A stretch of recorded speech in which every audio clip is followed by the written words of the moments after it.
early in my research, 2018, the state of Illinois had a blockchain task force working group, and the PDF is still online. You can find it. And so they were talking about different use cases for blockchain, and it went well beyond the finances. Although their goal is actually that you'll have programmable money, and you'll have money that it's not just usable for anything. And this is generally understood now within the central bank digital currency discussion. It wasn't at the beginning of the lockdowns. But one of the use cases, and this is about managed behavior change, was that they were talking about, the state of Illinois, what would happen if you put SNAP benefits on blockchain, okay? And because you would want to ensure wellness, people's wellness. And you can see that even at the beginning stages of the media discussion of COVID. We're going to be moving towards a wellness and prevention protocol, right? And so they were already laying the groundwork, especially in Black and brown communities, the wellness, right? Your enforced wellness behaviors. And so they would give you SNAP, and then they would start to incentivize that you make the healthy choice, right? And so if you bought the hamburger, it would be full price. But if you bought the apple, then they would ding you a little extra bonus money in your account, right? And people might look at that and go, oh, well, that seems fair. We want people to be healthy. People should eat good food. But at the same time, it's and they had a little diagram for it. Like they showed exactly, here's your digital wallet, here's your digital citizenship, here's the smart contract, and as we've, more and more over the last couple years, you don't even get a checkout person, right? A self-checkout, it's already all decided with the barcodes. It wasn't taking into account, well, maybe you live in a food desert, maybe you work 3 jobs, maybe you're living in the back of a car, and then why is the government telling me what kind of food I'm allowed to have? I mean, there are a number of elements in there. And then also the presumption that at some point, they're not going to cut the benefit so that you have to make the right choice to get to the end of the month, right? Because that's how it always works. They'll be like, oh, well, we're cut the budget. Oh, well, look, we have this overage. Well, maybe we won't incentivize it so much. So it's forcing people into making the good choice among impossible choices.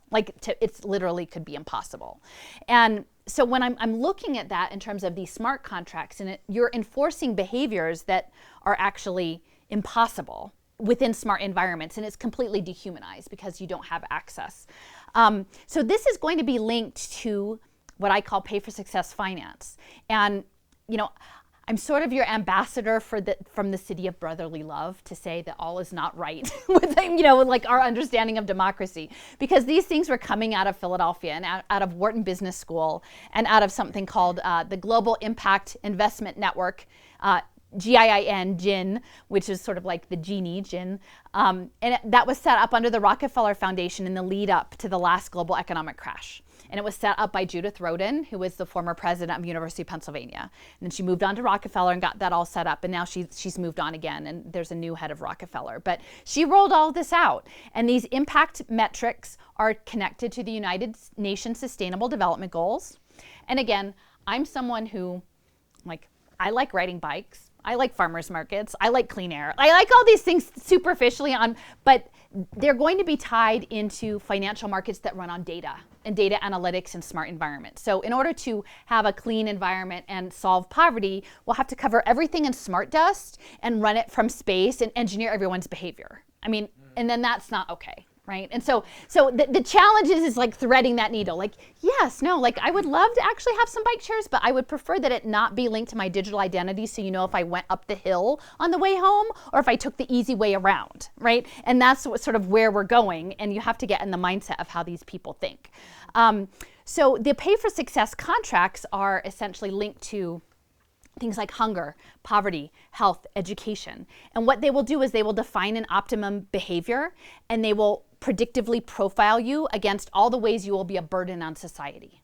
And they're doing this literally in utero. In 2018, they had the first blockchain baby born in Tanzania.